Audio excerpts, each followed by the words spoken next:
Hello, I'm Barnaby Merrill from Law on Air. I'm joined by Hope Worsdale, our current Education Officer and next year's Student News and Present for our series of interviews with this year's SAB team.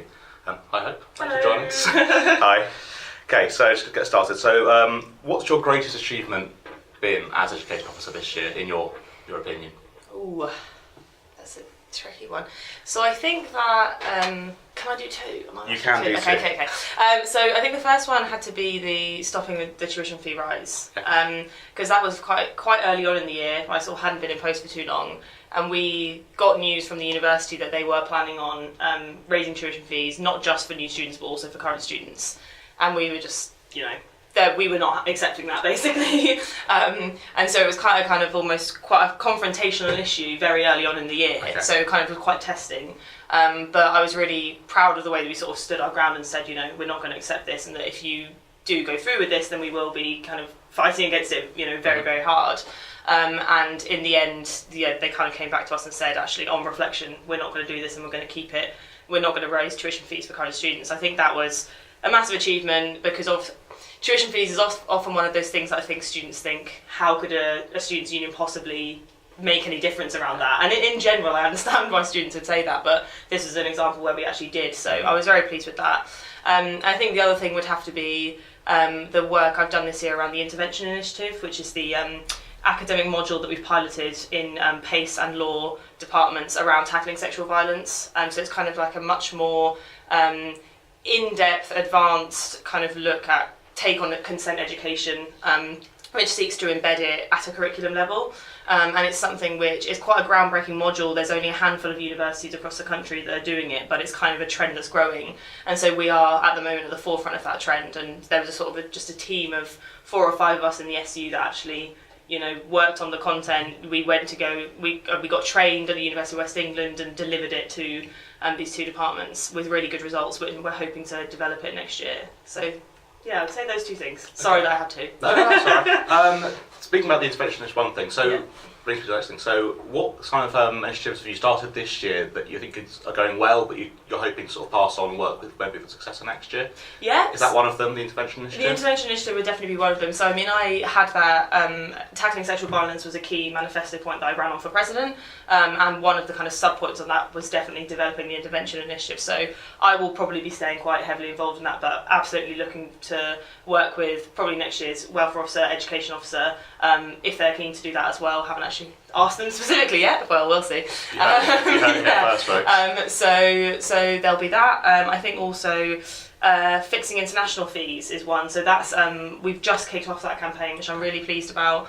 We've set up a petition. I wrote a blog about it, and we've got kind of a marketing campaign as well. And so that really is the beginning of that campaign. It's only just starting. We'll definitely need to carry on working on it next year. Again, that was one of my kind of key manifesto points, was sort of defending international students' rights, and one of those being fixing international fees. So that would be another one. And I think also study space. Always study space. There's never enough work you could do on study space. And I think that I know Liam, the incoming education officer, that's definitely going to be a priority of him anyway. And I think that next year I'll definitely be looking to both work with him but also pass on some of the stuff I've been doing this year around that. So yeah, those are just a few things I'd say. Okay, so obviously you're going to be president next year. What have you sort of encountered this year that's frustrated you, that you're kind of hoping to be able to improve, maybe with a more sort of direct line to the university management? What's frustrated me? So I think that something that's definitely frustrated me is how kind of unwieldy and bureaucratic the university structures are. And I'm not saying the SU's perfect for that, but it kind of often feels like we get things done quicker than the university in a lot of cases. And I think that there is a widespread acknowledgement of that even within the university itself. They've currently got an academic governance review going on where they're looking at how they can kind of enhance the structures and streamline things and make it just a bit more accessible and a bit kind of quicker. Because if you take the example of Week Zero, that's been an SU campaign that's gone on for about 10 years, and it just kind of feels like we could have got it done sooner if the university had not, if kind of various structures had not basically been barriers to that. So I definitely felt those frustrations with Week Zero as a key example of that this year. So I think that looking forward with the academic governance review, and Luke, the current president, sits on that board. It'll be very interesting to see what comes out of that and how the SU fits into that, basically. And that's something I'll be keen to do next year, now that I have much more of an understanding of how the structures work, and also hopefully insight into how they're going to be enhanced and improved. Obviously making sure that the whole SAB team is kept up to date with that and informed, because I know that obviously being the only person who's done it for a year, there's going to be probably quite a lot of stuff that I've picked up from this year that I need to make sure I share with all the new SABs as well, to make sure we're all informed. So yeah, probably that, I'd say. Okay. This year's SAB team, do you feel like you've worked together well as a team? I mean, have any of the frustrations you've felt, many been from kind of the university side, I suppose, kind of unity of purpose amongst all the SAB officers? Yeah, I think we've worked really well as a team. I've been very pleased. It was interesting because coming into the year, I knew a couple of the SABs quite well, but quite a few of them I didn't really know at all. And it's always a bit of a guessing game, you know, will we go on? Are we going to be friends? Are we going to work together well? And yeah, I think that we really have. And I think, to be honest, coming back to week 0, that was probably one of the best examples of that, because it genuinely was. Every single one of us played a role, and we had to be so kind of watertight, we had to be so strategic about it. We had to kind of, you know, divide up our lobbying meetings and report back to each other regularly and all of these various different things. So for us to be able to achieve that this year, we had to work really closely. And we do also get on really well as well and have a lot of fun, which is also nice. Marvellous. Marvellous. Okay, I'm going to move on a little bit to this year's SU elections now. Yeah. There was the feeling they were a little bit kind of factionalised this year.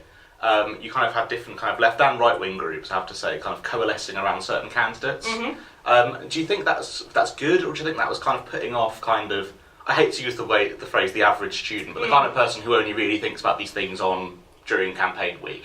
Yeah, I think that's a really valid question. So I think that I obviously think that when things get kind of nasty, personal, etc., that's just never okay. And there was a little bit of that this year, but I think broadly on the whole the elections went very well, and all the candidates, I mean, I certainly got on very well with candidates, and I think people had a great week. It's obviously a very intense time, lots of emotions running really, really high, so there's a degree, an extent to which some tensions are inevitable each year. But in terms of the kind of politics side of things, I think it's actually good if students have a choice, basically. I think it's good that when electing their kind of representatives, students can see clear differences between campaigns, and then they can make their choices based on that. And so I don't think there's a problem I definitely don't think it's a problem if people from kind of all parts of the political spectrum are engaging in the elections. If anything, I do think that makes them slightly more, enriches the elections kind of from that perspective. And I think that what you're saying about kind of does it put off the average student, yeah. Again, I generally avoid using that phrase because I don't think that there is a sort of average student as yet, yeah. But I think that when you're talking about kind of issues, a lot of issues do kind of, you know, interlink, and so you don't just have issues that are completely separate from politics that just kind of exist in like self-contained bubbles by themselves. There are some things that kind of interlink, and so I think that you couldn't. You know, if you say like, oh, can't we have a candidate that's just about issues and not about politics? I don't think that actually is a coherent thing to say, okay. Because I think that there is always going to be an extent to which political perspectives do shape the view that you have on certain issues, basically. So, yeah, I think obviously you never want to see any nastiness or fighting or anything like that, but I think that students having a choice between quite different campaigns is a good thing, ultimately, for democracy. Okay. On a similar note, so what do you think can be done to get more students involved? I mean, turnout is always sort of historically low in SU elections. Yeah. What do you think can be done to? Because ultimately, I don't think it's necessarily being put off. I think it's more a case of people just not being kind of invested or really just aware enough of the issues. And it's what I've heard from a lot of people. You know, from surveys done by people like the board and like that, a lot of people just aren't really aware of what's going on in these elections. Absolutely. I think that it's a really tricky one because you're basically trying to solve an issue which is replicated nationally. So it's not the case that, I mean, I would be very concerned if it was, you know, Warwick's turnout is down here and every other SU is 100% voter turnout. I would be deeply concerned. And yeah, it's definitely not ideal, and you always want to try and improve that. But it is a kind of, it is representative of a broader national issue of students becoming less engaged with the kind of democracy within their unions, which is a shame. I think that something I'll always come back to is that we do definitely need to be better at highlighting when we do win stuff for students, because I think, you know, even with if you take, for example, stopping the tuition fee rise, I think that we definitely could have made more of that. And I think that when I had conversations one-to-one with students and brought that up, people were so kind of, oh my god, that happened? I didn't know that happened. That's a really big deal. Oh, thank you so much. I'm so pleased. But I think that in terms of getting the messages out there, spreading it as far and wide as possible, we're not the best at that, and that's definitely something that I know, as a students' union, our kind of comms and marketing department are looking at improving, basically, because I think that you're right that why would a student maybe want to get involved with a structure, a democratic structure like an SU, if they just don't see how it benefits them, basically. So I think that definitely making efforts in that direction will help things, although I don't think it will solve it, because as I said, it is a kind of a national issue and not just one at Warwick. Okay. What do you think are the big issues that are going to be facing higher education over the next sort of 5-10 years? Thinking beyond just kind of what you'll be doing this year and what you're going to be doing next year. Yeah. Woo! Yeah, it's been an interesting time to be in higher education. So obviously we've just had the higher education bill has now been passed, with kind of a few minor concessions, but still, nowhere near the concessions that we would want to see. Well, in fact, we just didn't want to see it passed at all. So that is going to be very interesting. Obviously, with the kind of snap general election being called and stuff like that, everything at the moment is a bit uncertain. But I think that what we do know in terms of the national picture is that we have been moving and are continuing to move in a direction of kind of marketisation, in a direction of privatisation, which ultimately I have always said I believe is bad for students and staff and for education in general. If kind of we see the HE bill actually, come into fruition as envisaged, then there'll be private for-profit institutions which will be set up to kind of run in direct competition with public institutions, which will almost inevitably lead to some public institutions failing and shutting down, which I think is very, very concerning. I think that when profit is kind of the driving motivation behind the existence of an educational institution, then that's not a good thing for students and staff. So I think that if things continue in this direction, we will see kind of more privatisation. We will see high tuition fees, more increases in tuition fees, and I think that there's a chance, obviously, that within 10-15 years that could change. And I think that it's interesting because this agenda of privatisation, we're seeing it replicated in other aspects of society as well. For example, healthcare, and I think that there are other places where it's kind of coming to a bit of a crisis point where actually there's maybe a sense that things might have to change at some point. So I don't think it's just going to be kind of this never-ending, well, I hope it's not just this never-ending path of privatisation and marketisation, but for the foreseeable future, that definitely seems to be the direction we're heading in for institutions, and just essentially educational institutions being run solely like businesses and students being treated as consumers, which is already true to a certain extent, but that's just going to intensify. What is it that can be done sort of in this sort of period? So say we're kind of a dip at the moment.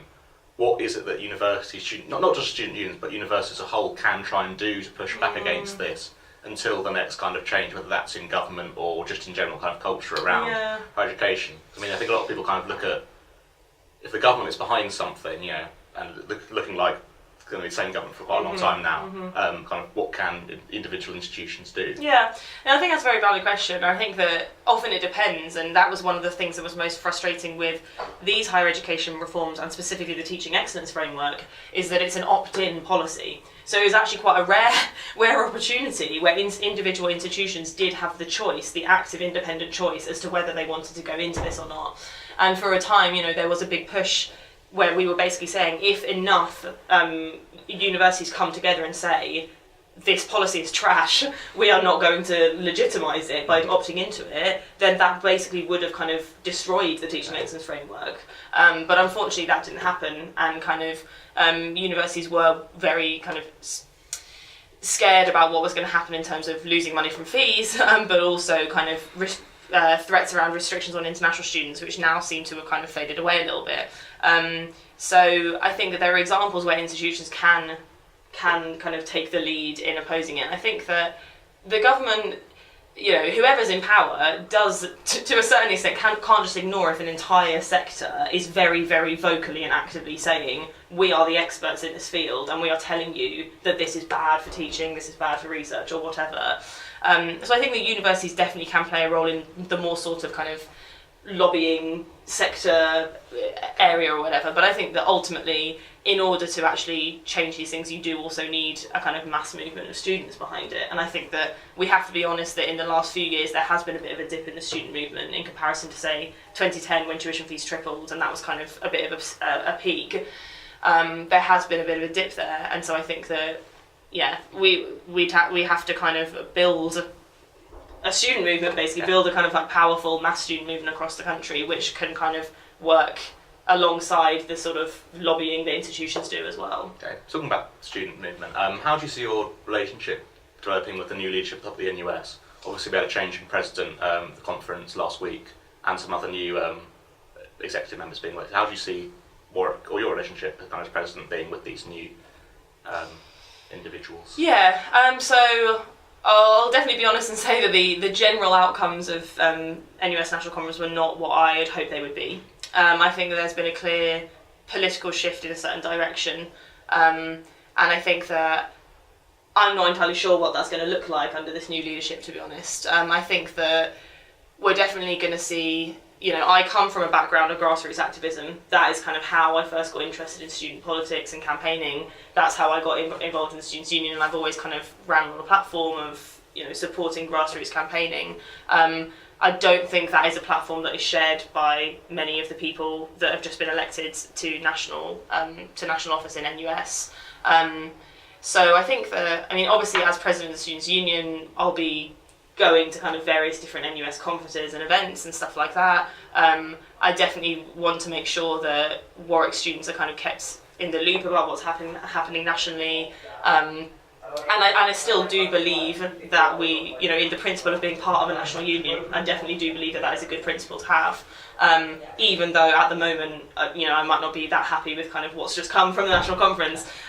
It's definitely been worse before, and I would have still advocated kind of, staying a part of it, because I do think that the principle of a national union of students is a good one, is a strong one.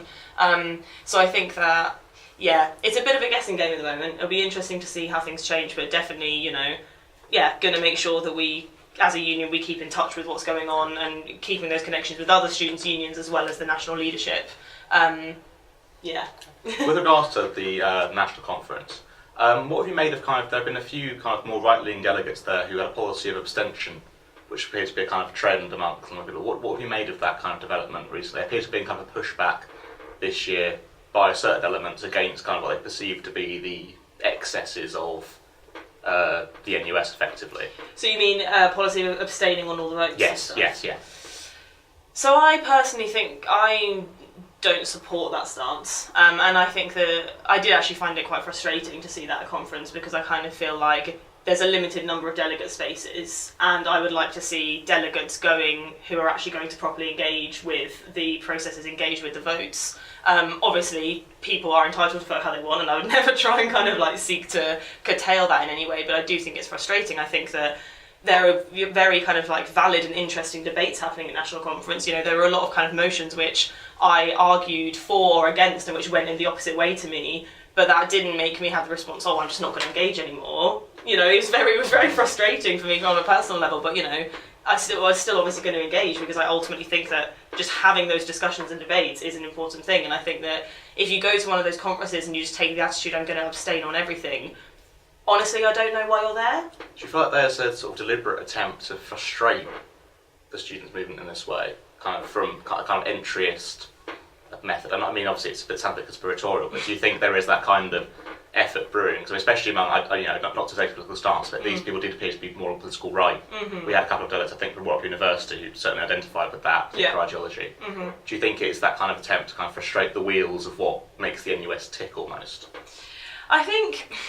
So there was a lot of interesting discussions that were had, which I'm sure people have heard about at a national conference around kind of, should NUS be inclusive to kind of all political viewpoints? That made quite a big headline. Yes, it did. And I think that obviously no one is suggesting that we should have a policy of excluding certain people that hold certain views, saying you're not allowed to be a part of this. But I think that we do have to recognise that the National Union of Students is the national union of students, and that there are some people, and they're entitled to have that view, I think they're wrong, but there are some people who are fundamentally opposed to even the existence of a national union. And so I think that what we have seen is we have seen nationally people that hold those political views and ideologies that think that ultimately don't support unionism as a political project almost, engaging with the structures and then kind of almost, I don't want to use the word sabotage because that's kind of giving it more credit than it actually is, but kind of basically engaging but then saying, oh, I'm engaged to this level but now I'm not going to engage and make a point. Again, people are entitled to do that, but I ultimately think that there are some people with political views that are kind of just fundamentally opposed to the concept of what a union is. And so I think that we have to be honest about that and say, say that they're allowed to have those views, but that ultimately we are a national union of students. I'm just going to finish with a slightly lighter question after that. So obviously you'll be back here next year in a shiny new office just down the corridor. Yeah. How will you be spending this summer? Chillaxing, or just kind of working on new campaigns already? Yeah, I mean, I think that, so I finished as education officer at the end of July and then start as president on the 1st of August, so there's no break really. I remember being quite surprised with that last year at how kind of quick it was, but I think just it'll be making sure that kind of the campaigns which aren't tied up, I want to try and make sure that I kind of tie up as many kind of education campaigns as I can this year, the ones that I know are going to continue next year, ensuring that they don't stall, and that I'm making sure that I'm kind of keeping the pressure up on a lot of those things. And just also kind of trying to get out and enjoy the sun outside of work hours at some point, which I remember being very frustrated last year, sitting in my office thinking, everyone's out in the sun and doing got big windows here? Yeah, we've got big windows, so I'll just lean my head out the window like a dog and enjoy the fresh air. I'm looking forward to it. I think just carrying on with what I've been doing this year, and also ensuring again that I am there as like a support for the new SABs, because I know how it feels coming in as a new SAB thinking, oh my god, literally what is going on, I don't understand anything, so I want to make sure that I can be there to support the incoming SAB as much as possible in that respect. So lovely. Cool. Thanks very much for joining us. Thank you. It's been great to be here. Thanks very much. Thank you.